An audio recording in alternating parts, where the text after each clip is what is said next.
एक बार कुछ बच्चे रिमी, नैना, रोहन, विकी और राहुल एक बहुत ही सुंदर जगह पर घूमने के लिए गए। वहाँ उन्हें बहुत ही सुंदर सुंदर पहाड़, नदियाँ देखने को मिली। अरे देखो, ये कितनी सुंदर जगह है। यहाँ पर तो घूमने का मजा ही आ गया। हाँ, मुझे तो ऊंचे पहाड़ शुरू से ही पसंद है और घूमना भी। मुझे तो घूमना इतना पसंद नहीं है, पर हाँ, वो मंदिर बहुत प्यारा था। हाँ, तुझे तो मंदिर ही अच्छा लगेगा, क्योंकि तू तो है ही इतनी बड़ी पुजारन जो हमेशा मंदिर घूमती है। हाँ, और नहीं तो क्या। पर रोहन, तुम इसके पीछे ऐसे क्यों पड़ जाते हो?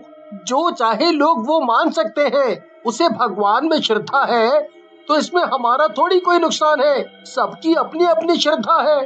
अरे देखो ना, नदी के उस साइड कितनी सुंदर चट्टान है। चलो ना वहाँ चलते, थोड़ा पानी में पैर डालकर बैठेंगे, थोड़ा रिलैक्स करते हैं, बहुत अच्छा लगेगा। तू तो चल रिमी, प्लीज प्लीज, बोलने की कोई बात नहीं है। चल, मैं तेरे साथ चलती हूँ, तुम लोग भी आ जाओ। चलो ना, चलते हैं वहाँ। ओके, हम लोग आ रहे हैं, तुम लोग आगे चलो। रोहन, अपना वाला सामान निकालना जरा, हम लोग यहाँ पर ज्यादा रिलैक्स महसूस कर लेते हैं। अरे हाँ, अपना रिलैक्स करने का सामान, इसको कैसे भुलाया जा सकता है। अभी निकालता हूँ। अरे ये क्या, उन लड़कियों को वहीं छोड़ना है क्या? उनके लिए भी कम से कम कोल्ड ड्रिंक तो निकाल लो। अरे हाँ विकी, तेरे बैग में ही कोल्ड ड्रिंक है। अरे एक मिनट, हम लोग वहीं चलकर निकालते हैं ना, आराम से पार्टी करेंगे और रिलैक्स हो जाएंगे। हाँ सही बात है, इसी के जैसा कोई दिलफेक आशिक होगा। अरे यहाँ आओ सब, पार्टी का माहौल सेट कर दिया है मैंने। आकर अपनी अपनी ड्रिंक लो। मैं अपनी ड्रिंक लेकर उसके पीछे जाकर देखता हूँ यार, कौन कौन मेरे जैसा आशिक है। अरे सब यहाँ पर आओ, देखो मुझे क्या मिला। सब वहाँ पर जाकर देखते हैं। ये तो चिराग है, इसको घिसने से क्या जिन निकलेगा? खींच कर देख लेते हैं। अरे रुको, अगर इसमें सच में जिन निकला तो हम लोग क्या करेंगे? क्या करेंगे? वो हमारा गुलाम होगा तो हम उससे अपनी इच्छाएं पूरी करवाएंगे। ठीक बोल रही है रिमी। अगर किसी के साथ कोई परेशानी हुई तो हम लोग क्या करेंगे? हम सब अपने घर से इतनी दूर हैं, इसे यहीं रखकर हम सब चलते हैं। अरे यार, तू इस पुजारी की बातों में क्यों आ रहा है? ये तो कुछ भी बोलती है। आज के जमाने में कोई जिन निकलता नहीं है। बस एक बार ट्राई करके देखते हैं। चलो सब लोग तैयार हो जाओ अपनी अपनी इच्छाएं पूरी कराने के लिए। विकी चिराग को घिसकर जैसे ही मुड़ता है, वैसे ही बादल छा जाते हैं और धुएं के साथ एक जिन्न निकलता है। क्या हुक्म है मेरे आका? मैं आपकी एक इच्छाएं पूरी करूंगा। आप अपनी इच्छाएं मुझे बताएं। क्या तुम सच में एक जिन हो? और क्या तुम हम सबकी एक एक इच्छा पूरी करोगे? हाँ, मैं आप लोगों की एक एक इच्छा पूरी करूंगा, पर अपनी इच्छा से आप लोग सोच समझ कर बताइएगा। कहीं ये ना हो कि आप लोग बाद में पछताएं। ओके, फिर तो सबसे पहले मैं अपनी इच्छा बताता हूँ। आप पांचों आपस में तय कर लीजिए कि कौन सबसे पहले मांगेगा और कौन सबसे आखिरी में। हाँ, पहले हम लोग आपस में तय कर लेते हैं कि कौन क्या मांग रहा है और कौन पहले मांगेगा। और लड़ाई की कोई बात नहीं है, एक एक इच्छा सबके हिस्से में है, इसीलिए जो चाहे वो पहले मांग सकता है। मेरी इच्छा तो ये है कि मैं बहुत ही अमीर हो जाऊं।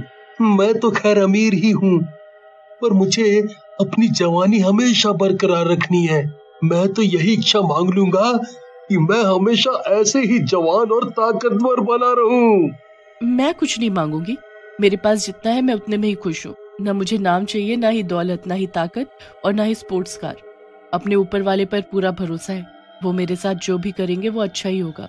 अरे रिमी, तुझे अपनी इच्छा बर्बाद करने की क्या जरूरत है? तू मेरे लिए गर्लफ्रेंड मांग लेना। चलो अपनी अपनी इच्छा बताओ, मैं तुम्हारी इच्छाएं पूरी करता हूँ। ओके, पहले मेरी इच्छा पूरी करो कि मैं बहुत अमीर हो जाऊं।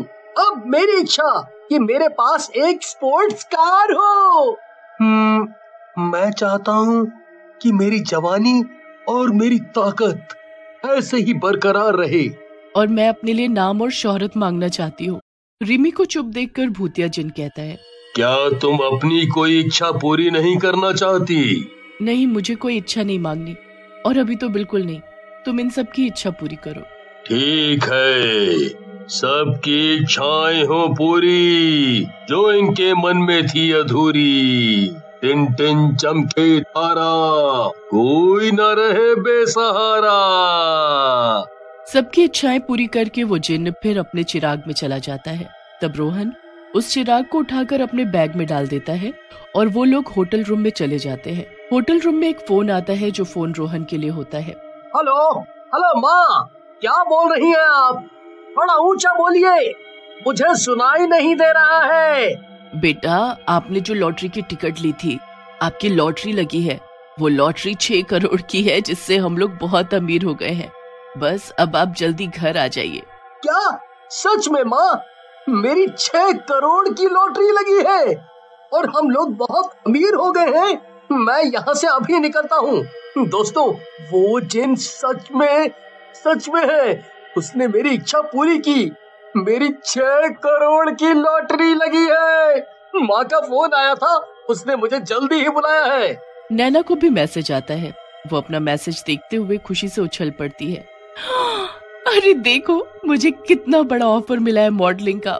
मैं बहुत फेमस हो जाऊंगी, मेरी लाइफ सेट हो गई। तभी बाहर से गेट खटखटाने की आवाज आती है। नैना गेट खोलती है। यहाँ पर विक्की सर कौन है? उन्होंने आज तक जितनी बार होटल में स्टे किया है, यहाँ पर उनके नाम की पर्ची निकली है जिसमें उन्हें एक स्पोर्ट्स कार दी जा रही है। कांग्रेचुलेशन सर, ये इनाम जीतने के लिए। वाह, मुझे नहीं पता था कि ये जिन सच में हमारी इच्छाएं पूरी करेगा। ये तो मजा ही आ गया। पांचों दोस्त अपने अपने घर आ जाते हैं। अरे ये क्या? ये चिराग खुद पर खुद क्यों हिल रहा है? अरे ये जिन खुद बाहर कैसे आ गया? हमने तो बुलाया ही नहीं। मुझे कोई कहे ना कहे, मैं खुद से बाहर आ जाता हूँ। तुमने अपनी इच्छा तो मुझसे मांग ली, अब उसके बदले मुझे भी तो कुछ चाहिए। तुमने हमें पहले नहीं बताया था कि हमारी इच्छा के बदले तुम हमसे भी कुछ लोगे। मैंने कहा था कि मैं तुमसे कुछ ना कुछ लूंगा। अपनी इच्छाएं ध्यान से मांगना। मैं जिन्न हूँ, वो भी श्रापित भूतिया जिन्न। इसीलिए जो मुझे आजाद करता है, मैं उनके खून को पीकर ही अमर और ताकतवर बना रहता हूँ। तुमने मेरी इच्छा का इस्तेमाल सबसे पहले किया था, इसीलिए मैं तुम्हारा ही खून पीऊंगा सबसे पहले। भूतिया जिन्न रोहन के 2 टुकड़े करके उसका सारा खून पी जाता है और उसका चिराग वहाँ से गायब होकर राहुल के घर चला जाता है। तभी ढेर सारे धुएं के बीच भूतिया जिन्न बाहर आता है चिराग में से। भूतिया जिन्न राहुल के बॉडी के टुकड़े टुकड़े कर उसका सारा खून पी जाता है। फिर गायब होकर वो विक्की के घर आ जाता है। तुमने सुना? राहुल और रोहन को किसी ने मार दिया है, और वो भी बहुत बुरी तरीके से। नैना से तुम्हारी कुछ बात हुई क्या? नहीं, मेरी नैना से कोई बात नहीं हुई है, पर मैंने उसे बहुत कॉल किया। वो पिक नहीं कर रही है। अरे विक्की, तुम्हारे घर में ये चिराग क्या कर रहा है? क्या तुम इसे रोहन से ले आए थे? कौन सा चिराग? मैंने तो कोई चिराग रोहन से नहीं लिया है। रोहन उसे अपने साथ ही ले गया था। तभी चिराग हिलने लगता है और उसमें से भूतिया जिन्न बाहर आ जाता है। मैं यहाँ पर विक्की को मारने आया हूँ। तुम चारों ने मुझसे इच्छा मांगी थी, तो मैंने भी उनमें से 2 का खून मांग लिया, क्योंकि मुझे भी अपनी भूख के लिए कुछ करना पड़ता है। एक हाथ दे, एक हाथ ले। मेरा तो यही हिसाब है। नहीं नहीं, मुझे छोड़ दो, मुझे मत मारो। नहीं, तुम अब किसी को नहीं मारोगे, न विक्की को और न नैना को। मेरी यही इच्छा है कि तुम वापस उसमें कैद हो जाओ। मैं अपनी इच्छा अब मांग रही हूँ। तुमने अपनी इच्छा अब मांगी है मुझसे, तो मुझे तुम्हारी इच्छा को पूरा करना ही होगा। पर मैं जल्दी ही वापस आऊंगा। कोई ना कोई मुझे फिर से आजाद जरूर करेगा। और भूतिया जिन्न फिर से उसी चिराग में कैद हो जाता है। मैंने कहा था ना विकी, ये बहुत ही खतरनाक भी हो सकता है, पर किसी ने मेरी बात नहीं मानी और आज देखो उन्हें अपनी जान से कीमत चुकानी पड़ी। चलो अब इस चिराग को हम कहीं दूर जाकर दफना देते हैं। वो दोनों जाकर उसे पहाड़ों में दफना देते हैं और घर लौट आते हैं।